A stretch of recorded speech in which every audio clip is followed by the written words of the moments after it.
ऐसा ही है अपरिग्रही व्यक्ति जिसके शरीर में बहुत अच्छे अच्छे कपड़े भी नहीं दिख रहे हैं, तो इसका मित्र सुदामा जी कैसे? शंका तो होती है, इसका नहीं हो दरिद्री थे। दरिद्री होना अलग बात है, अपरिग्रही होना अलग बात है। अरे मुझे जब नई धोती पहननी नहीं है तो आपके देने से क्या होगा?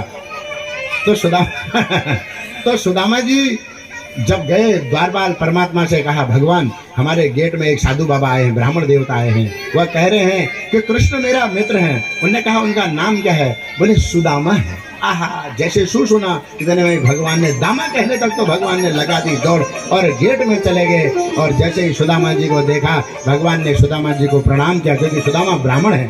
तो भगवान ने सुदामा को प्रणाम किया और अपने गले मिले भगवान और सुदामा जी। उनका हाथ पकड़ करके भगवान लेकर करके आए। ऐसा जब द्वारिका वासियों ने देखा तो उन्होंने कहा ऐसा महान व्यक्ति कौन होगा, ऐसा ब्राह्मण तपस्वी कौन होगा जिसको भगवान अपना हाथ पकड़ करके अपने घर लेके आ रहे हैं और लाए।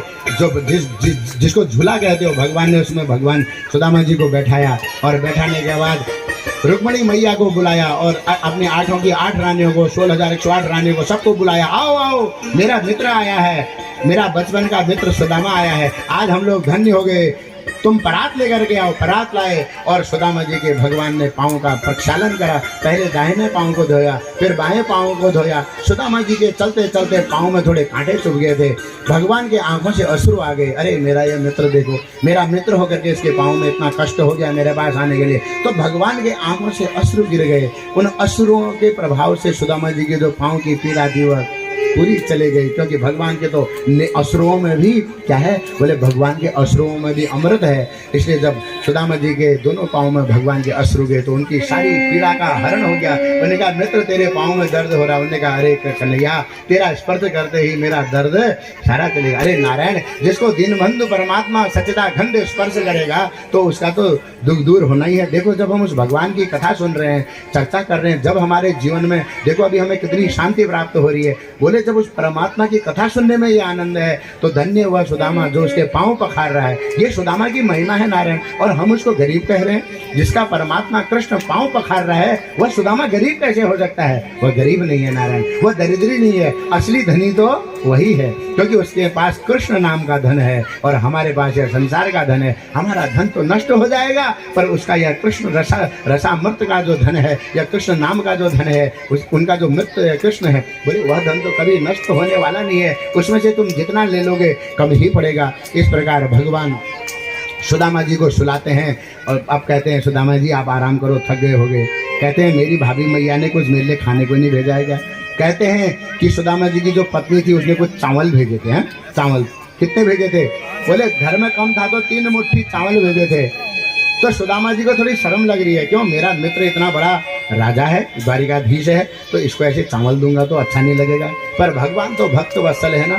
वो कहते हैं पत्रम पुष्पम फलम तोयम यो में भक्त्या प्रयच्छति। अरे तुम मुझे श्रद्धा से पत्र चढ़ा दो, पुष्प फूल चढ़ा दो, तोयम पानी चढ़ा दो, पर तुम्हारे जीवन में भक्ति होनी चाहिए। यदि तुम्हारे जीवन में भक्ति न हो, तुम पैसे चढ़ा दो, दुनिया भर का ऐश्वर्य चढ़ा दो, भगवान कहते हैं मैं खुश होने वाला नहीं हूँ। और यदि तुम प्रसन्नता से मेरे को पत्नी चढ़ा दोगे, जल चढ़ा दोगे, फूल चढ़ा दोगे, तो भगवान कहते हैं अस्नामी प्रियतात्मन, मैं उसको खाता हूँ कहते हैं। इसलिए भगवान को क्या चाहिए?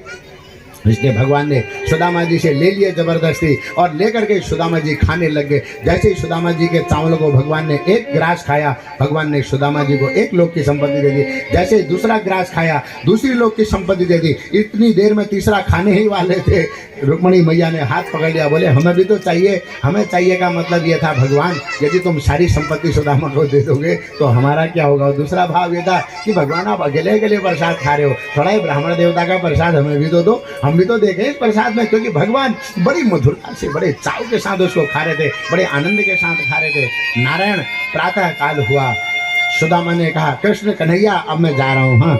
हाँ भगवान ने कहा सुदामा अब जाओ। बोले तुम्हारी पत्नी बच्चे घर में सब अकेले होंगे। उन्होंने कहा हाँ कन्हैया मैं जा रहा हूँ।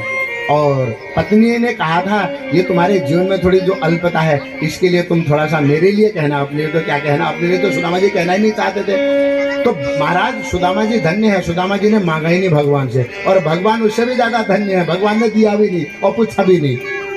पर नारायण देखो बिना मांगे जो दे दे उसको देना कहते हैं नारायण। और मांग के दिया तो क्या दिया? मांग के तो किसी को भी कुछ मिल जाएगा। रोड में खड़ा भिखारी भी तो मांगता है, उसको दुनिया देती है। इसलिए सुदामा जी ने मांगा नहीं और भगवान ने दे दिया। भगवान तुम्हें देना चाहेंगे तो बिना मांगे दे देंगे, और तुम्हें नहीं देना चाहेंगे तो तुम्हारे जीवन में जो सर्वस्व है भगवान उसको लुटा भी लेते हैं, उसको लूट भी लेते हैं, खींचना भी जानते हैं परमात्मा। इसलिए सुदामा जी चल दिए सुबह, और चल करके जब आगे गए उनने कहा देखो मेरा मित्र कृष्ण कैसा है। उसको